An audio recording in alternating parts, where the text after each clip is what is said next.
Have you ever looked up at the night sky and seen something you couldn't explain? A light, a shape, a movement that defied logic?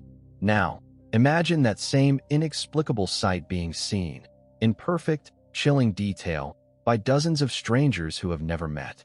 This is not a story about what was in the sky over Lubbock, Texas, in the summer of 1951. This is a story about what happened inside the minds of the people who saw it. I'm Ibnul J. Farabi, and this is the Unexplained Archive. The facts are well documented. Over several weeks, beginning in August, groups of lights, often described as glowing, bluish-green, and arranged in a perfect semicircle or V formation, silently swept across the Lubbock sky. They were seen by professors from Texas Tech, by farmers, by housewives. They were even photographed. The Air Force investigated, coining the term Lubbock Lights, and eventually settled on a mundane explanation: migratory birds reflecting the city's new streetlights. Case closed. But the official file leaves out the most haunting part, because the witnesses, interviewed separately, began to report something far stranger than the lights themselves.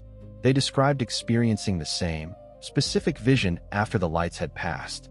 As the formation disappeared, each person, in their own home, looking out their own window, claimed to see a sudden, vivid mental image of a vast, desolate desert landscape. Not just any desert. It was the same one, a rust-colored canyon under a bruised purple twilight sky, with a single, jagged black rock formation silhouetted on the horizon. They saw it with the clarity of a memory, but it was a place none of them had ever been. Here's where it fractures. A geology professor recognized the rock type as a specific sandstone formation found only in the remote Australian outback. A housewife, who had never left Texas, drew the silhouette with astonishing accuracy.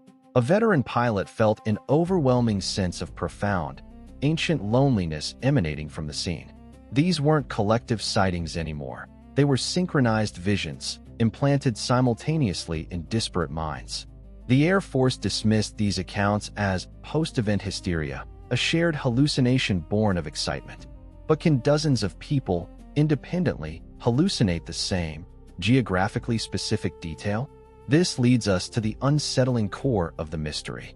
If we dismiss the extraterrestrial, and we dismiss coincidence, we are left with a profound question about human perception itself. Did the lights, whatever they were, act as a kind of psychic tuning fork, momentarily synchronizing the witnesses' minds, allowing them to tap into a shared signal, a place, or a memory broadcast from somewhere else?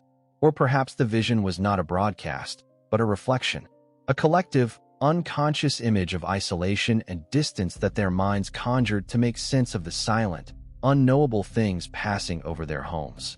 I think about this often, walking the crowded streets of New York. We are surrounded by thousands of minds, each a universe of private thoughts and images. The Lubbock story suggests that under the right, strange circumstances, those private universes might briefly align, showing the same impossible picture on the same internal screen. It hints at a hidden layer of connectivity, a mosaic of consciousness where one strange stimulus can create the same, precise flaw in the glaze. The witnesses never found their desert. No one ever matched the vision to a photograph or a location with absolute certainty. The lights stopped, and the shared visions faded into personal oddities, tucked away in dusty case files. But the implication remains, hovering like those silent lights. It suggests that the greatest mystery might not be what travels the vast deserts between stars, but what lies in the unexplored canyons between our own minds. We are, perhaps, far less alone in our heads than we believe. This has been the Unexplained Archive, a production of Light Knot Studios. Find more threads in the tapestry at lightknotstudios.com.